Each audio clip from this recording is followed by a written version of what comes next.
from our studios in New York City, this is Charlie Rose.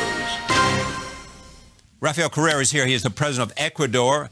I'm pleased to have him here to talk about his country, his sense of where Latin America may be going, and what he believes is the best way to do more things for the people of Ecuador. Welcome. No, thank you very much for inviting me, Charlie. For me, it's an honor to be here and to meet you. When you look at your goals for Ecuador, what are they? Well, to eliminate poverty. First of all, this is the moral imperative for our government, I think, for Ecuador, and it should be for the entire world. So to eliminate poverty, to have a country with justice, dignity, prosperity, and sovereignty. And what do you have to do to achieve that? This is a very good question. Thank you very much, because I have studied all my life development. Before becoming president, I was professor. I studied economics here in the States. And I can tell you that development is basically a political process, especially in Latin America. You have to change power relationship. Why we are underdeveloped? Because we have historically been controlled by little powerful groups, our elites. So you have to change this power relationship, and we are doing exactly that through very democratic processes.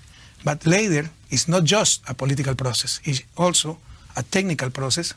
After changing this relationship of power, you have to be very technical in order to improve your people's standard of living. If there was too much power in the elite, how will you eliminate that power and give more power to the people? Changing institutions, changing policies, changing programs. For instance, we had a new constitution.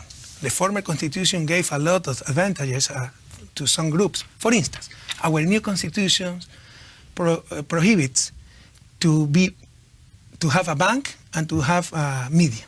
Yes. That was a very important source of illegitimate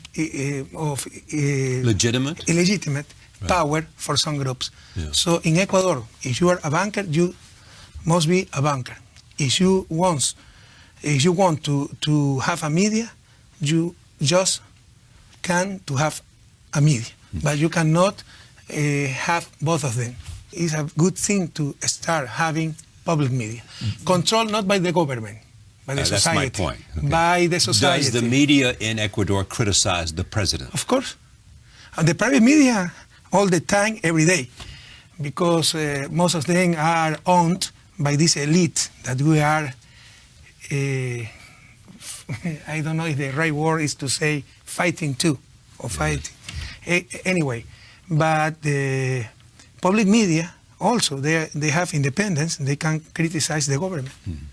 Let me talk about how you see the role of government, and you're obviously identified as a socialist. Yes. What does that mean to you? Modern socialist, yes. To look for social justice. And who have been the academics as well as the political figures who have influenced the way you see government? Well, my political thinking has been influenced by the social doctrine of the Catholic Church, and also the Teología de la Liberación, liberation theology. Yes. Because I work in my youth with these groups. But also for several experiences in Latin America, Lula da Silva in Brazil, etc. Yes. Lula in Brazil. Yes. In Venezuela. Well, Hugo Chavez too. Hugo Chavez. Of course. Yeah. He was a political hero. Well, he was a political leader. And you admire both Lula and Chavez because of what they did in changing their country? Of course. Yeah. You should remember what was Venezuela before Chavez. Venezuela was several years the most important oil producers in the world. And where all this money went, outside of the country, overseas, etc. So now Venezuela is strongly reducing poverty. is one of the most equal countries in Latin America. Before was one of the more unequal countries. So Chavez did very strong changes, positive changes in Venezuela. In addition to reducing poverty, there's a question of medical care. There's a question of education. Yes, of course. There's a question of jobs. How will you meet those challenges? Well, we have been very successful on these policies and on these sectors. For instance, we are doing a lot of reforms in education and improving very fast our education system, also our health system. And our economic performance is one of the best in the region. For instance, our unemployment rate is around 4%. Better than the United States. I didn't want to say that, but you said. Define the relationship with the United States today. Well, we would like to improve this relation. I think we have a good relation, but it could be better. How could it be better? To know each other in a better way, to understand what is going on in Ecuador, to know a little bit more, not just Ecuador, the whole Latin America. Do you have a sense that the United States listens to you, that the United States cares about what you say, that the United States cares about the future of Ecuador? Define what is United States, the government, the people, the academia. My reference then was to the government of President Obama. Honestly, I don't think so. Why do you believe that? Well, usually the foreign policy of the United States hasn't taken into account Latin America. And this is a mistake. Perhaps Mexico, perhaps Brazil, perhaps Argentina, the biggest countries, the biggest economies, Colombia too, in our region, but there are several other countries, Ecuador, etc., and they are not too much taken into account. And that is a situation that must change. And what are you prepared to do to see it change? Well, you know, this is not a priority for us because we are an independent country, at least to let us to continue to do what we think is the better thing for our people. But here's the interesting question. If you look at Mexico and some other places, do you believe that the private sector can play a role in the economy of a country, number one, and number two, play a role in the economy and contribute to the growth of Ecuador? But of course. So that it can do more for its people. But of course. Private sector is fundamental for development, fundamental for the economy, fundamental for society. Yeah. We are modern socialists, you know. We don't deny the market, but we have societies must govern the market. Govern the market. Yes. And, every national private investment or foreign investment is welcome to Ecuador, but as long as they respect our country, our institution, our laws. Yeah. And those private companies obviously would ask the question, does the government of Ecuador respect the rule of law? Does it respect individual rights and those kinds of things? The historical experience that is the opposite. Usually, this transnational didn't respect our country. But anyway, the facts. We are receiving a lot of foreign investment right now. Do you believe the United States government is in any way trying to be in opposition to you? Well, I don't think so. I think President Obama is a very good person, Mr. Kerry, a very good person, but it's clear that certain groups inside the government, inside the Congress, the Senate, in the society, extreme right-wing groups are against Ecuador, and they are manipulating information, they are telling things that are not true, etc. One of the questions always comes up with respect to you is what's happening at your embassy with the head of WikiLeaks, the offering of asylum to Edward Snowden. Help us understand that. What is your attitude about that, and what did the government of Ecuador do, and how do you see it? We didn't offer asylum to Edward Snowden. He requested asylum. I know he did, and I was going to get to that. I realized I'd spoken about it. He has the right to do so. Yes, of course he does. It's a human right. Would you have granted him asylum if he had asked? to Snowden? Yes. We have to think about, but we having a decision over there. But was there pressure on the part of the United States to urge you not to do it, not to give a place for him to go when he was in Moscow?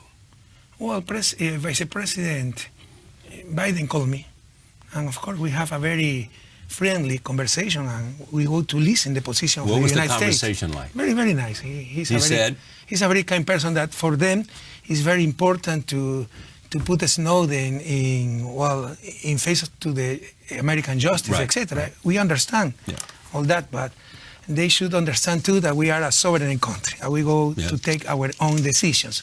What about Julian Assange? That should be very clear.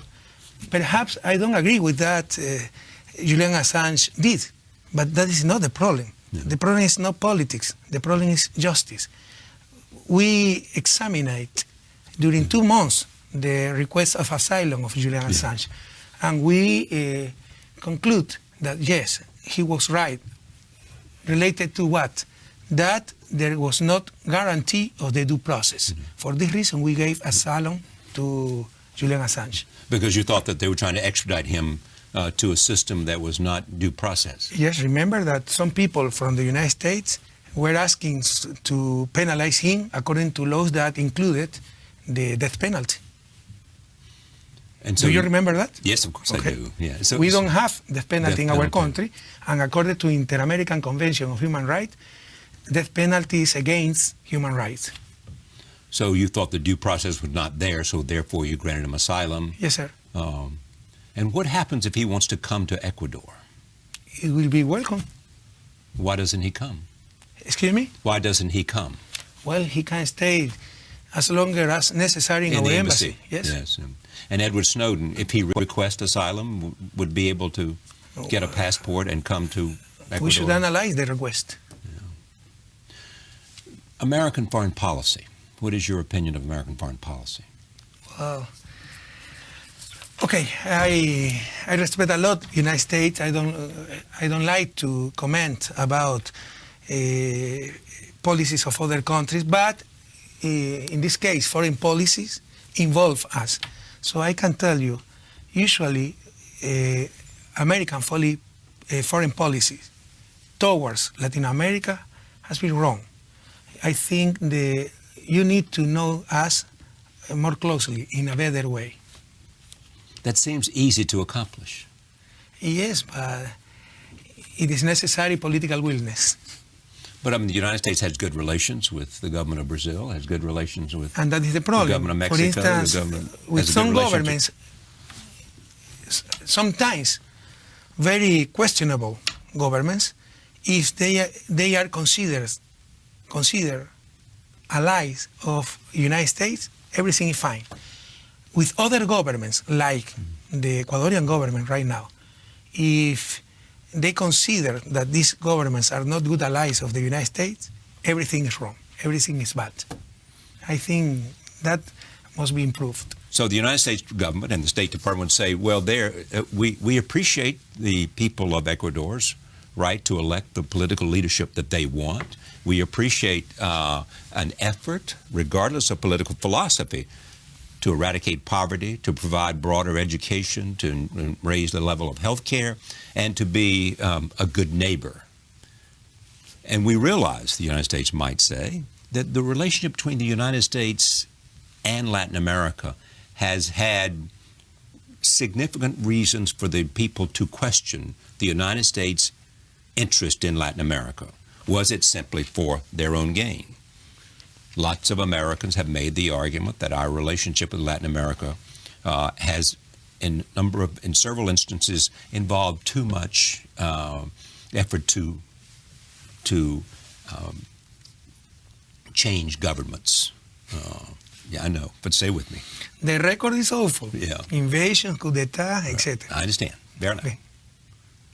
But that has not been true about the Obama administration. At the same time, they might say to you, what are we to think? Because the people you're the closest to, Hugo Chavez, Cuba, are people that have made it part of their philosophy to consistently attack the United States. Are you sure about that? And in cases to deny the human rights of some of their own people. Charlie, two things. First, that is kind of annoying because, well, Annoying, with with respect. No, not your question. This kind of situation. Why? Sorry, I expressed myself in the wrong way. I didn't want to say that.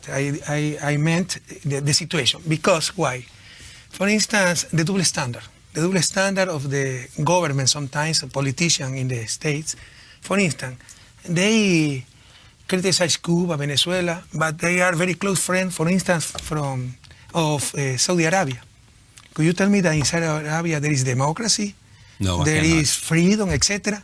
So at least we can find here a double standard. First Your point's well taken. Huh? The point is well taken. Okay. We do have good relationships with countries who do not necessarily, believe in democracy as we perceive it. You do believe in democracy as we perceive it, do you not? I can assure you that in Venezuela there is democracy. As well. Okay. So clearly we have relationships with governments who do not have... You have tons of elections. Right. Won over and over by the government, but the elite, Venezuelan elite, is not happy with this, so the government must be overthrown. That is very, very difficult and very questionable. Well, and secondly, Charlie, I admire a lot United States. Without any doubt, is the most powerful country in the human history, one of the most successful in the human history. But I think there is a little problem. You have very important values, but you think your values must be universal values, and that is a mistake. We can have different values. Well, but that's an interesting point about philosophy, and you as an academic are better prepared to talk this than me, but the values that we most seem to believe in are values that the world believes in, having to do with democracy. It's not our definition of democracy. Who is the world? United States? Yeah. But if you look at those governments that have been the most successful, they have had those values at the core. The freedom of expression, the freedom of respect for the individual, the question of human rights. Or they've made a strong effort to go. And this government is imperfect, as the president will be the first one to tell you. But they also believe in free markets. We have friends that don't necessarily believe in free markets. Arguably. Yes. Subsidize the agricultural sector in free market? Yes, indeed. We do subsidize the yes. But tell me how you feel about markets, free markets. You have said a lot of very interesting things. Let me comment about some of them. Everybody agrees with these kind of values. But remember, for instance, during the French Revolution, in the name of liberty, 3,000 heads were cut. Right. So you should be very careful, because everybody goes to talk about free speech, free press, freedom, liberty, individual action, etc. So we have different institutions according to different principles, different values. That doesn't mean that here in the United States you are not respecting human rights, and that doesn't mean that in our country we are not respecting human rights. What about free markets? We believe in societies with markets, but not societies overruled by markets, and that's the difference. And I think one of the most important problems in the present time is that markets are controlling everything. We believe in societies with market, but society must govern the market. When you look at the Chinese experience of development, what do you think? Are you admiring of it and how they have changed? Deng Xiaoping changed China? I think that every country must look for the best solution for their problems. And China had huge problems. You can remember the hungry people in China. More people have been taken out of poverty in China because of the large numbers of people than at any time in the history of the civilization. We are doing exactly the same. Who is saying the opposite? I'm not, I'm asking. Okay, but market is a very good servant, but a terrible master. So society must control this market. You think that in the United States that the market is the master? Yes, I think this is You do? This is the problem, the base the problem. Market controlling society, capital controlling human beings. And why United States has been so successful? Because the system allowed, in order to generate technological advances, scientific advances, and that improved the life of everybody. Yeah. But you have a problem of who has the control of the society, who has the power, who is in charge, with all due respect. Well, with all due respect, I differ on that. But why do you think, and this is a conversation to understand you. You know that 1% of American people controls more than 1/3 of the national wealth? Yes, I understand that. And 10% of the wealthiest people controls 75% of the national wealth? I do understand that. But let me just ask this. Why do so many people want to come to the United States? What is it about American values and the American experience that you so disagree with? Because they want to come here to work, to have the freedom to do the kinds of things they want, to get an education they want. There's a reason for that. And you seem to be saying that this is a bad society because the market controls everything and capitalism is bad. Yet people around the world want to come here. Sorry, and they don't look at this country as a bad place. Sorry, because I gave you a wrong impression. I didn't make myself clear. I admire a lot the United States. It's a wonderful country, but you have a problem. Okay. And the problem we have? That everything is in function of big capital, in function of the market. You didn't feel this problem before because of the technological advances. With the crisis, when you have a scarcity of resources, you start feeling this problem. I see. Well, middle-class families haven't recovered the level of income before crisis, but bankers, etc., have records profits. This is a problem. Well, clearly that's a fact. I mean, clearly that the financial sector has regained, after being in a very bad place in 2008, has regained its profitability. I respect a lot every country. And clearly I admire a lot the United States. I criticize a little bit the foreign policy and the double standard sometimes in foreign relations. Environmental issues. There was a group, I think, called Pachacama, is that right? Pachacama. What was your problem with them? My personal problem, nothing. But they broke the law. You know, they called to demonstration, and that is fine, against, we call that oil round in order to do a subasta, an option in order to explore the south part of our country, to explore for oil. Well, they have all the right to do demonstration, to protest, etc. But they attack people. And they have to be responsible for these attacks. As a general, I like people who like me. I assume you feel the same way. But I hear about an Ecuador where, with respect, if you don't like something or if they oppose you, you will shut it down and declare it illegal. That is not true, with all due respect, Charlie. I came from the academia. I am used to have different criteria, different arguments, etc. But we go to condemn violence. And during this demonstration, there was violence. And you expelled the U.S. ambassador. Well, come on. Did you read the WikiLeaks that this lady sent to the American government? And when we asked her to explain what she sent, this untrue information, she answered us, well, I don't care. I don't have to give you any information. For the reason we had to expel her. It's unfortunately, we don't want to do things like that. But we will make respect our country, to respect our country. How is your political party doing? About what? In most recent elections at the mayoralty level. Okay, yes. Well, we won last election. We obtain the major quantity of votes. We won most part of municipalities, most part of, well, prefecturas, like here, governors, etc. But we are used to, in soccer terms, we are used to win 5-0.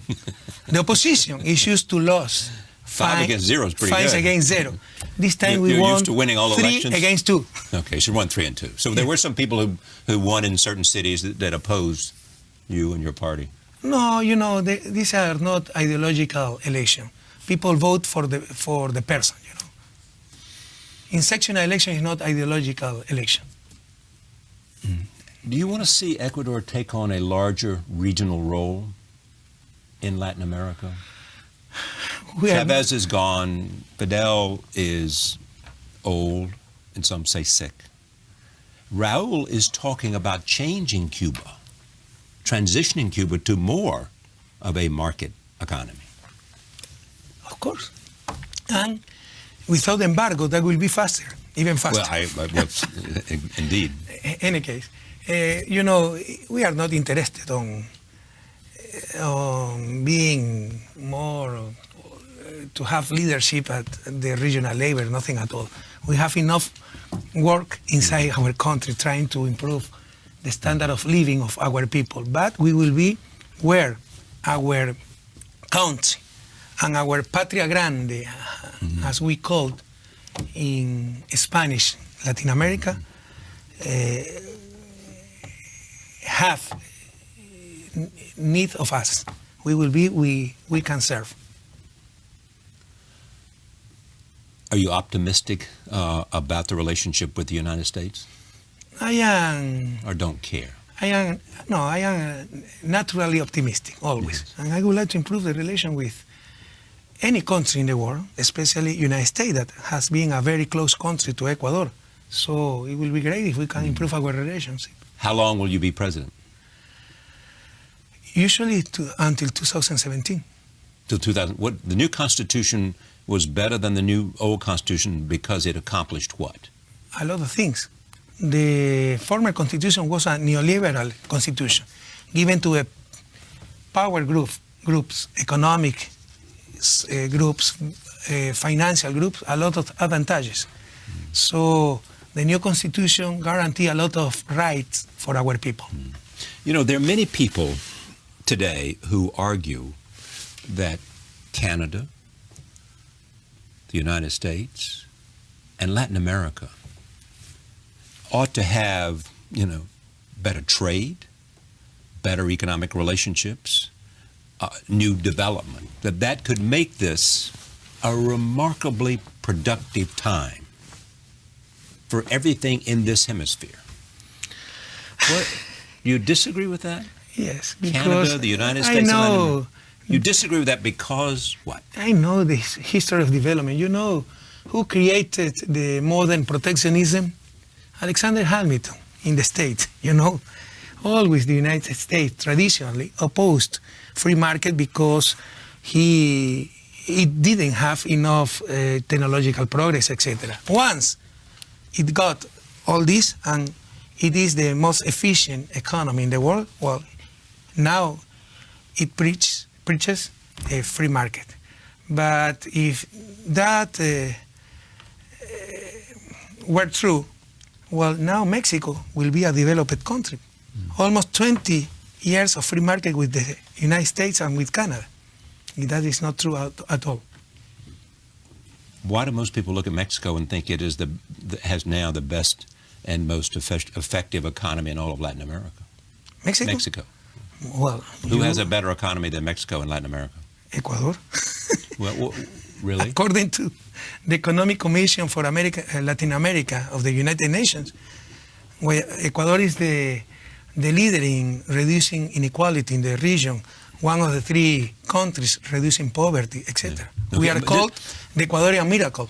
So if I would say to you, or would you say to me, if you want to see the future of what government can do, come to Ecuador? Well, no, we have done a lot of mistakes, but at least our people know very well that they have the power. that we are acting in order to serve them. That now Ecuador is a sovereign country, and well, our state is a popular state. In order to serve, I insist, majority of people. Is there part of you that wants to say, now that you came from academia, were finance minister and then elected, have changed the Constitution, that part of what Rafael Correa wants to say is that we will create a model for the world in terms of what a government can do? Is that part of your aspirations? Of course, we think that we can contribute that this is a laboratory to have a for the better future. world, you know. I think the world order is not just unjust, unfair, it's immoral, double standards everywhere, etc. Always everything in function of the stronger, not in function of justice. So if we can contribute from a little country like Ecuador to have a better world, that will be wonderful. Thank you for coming.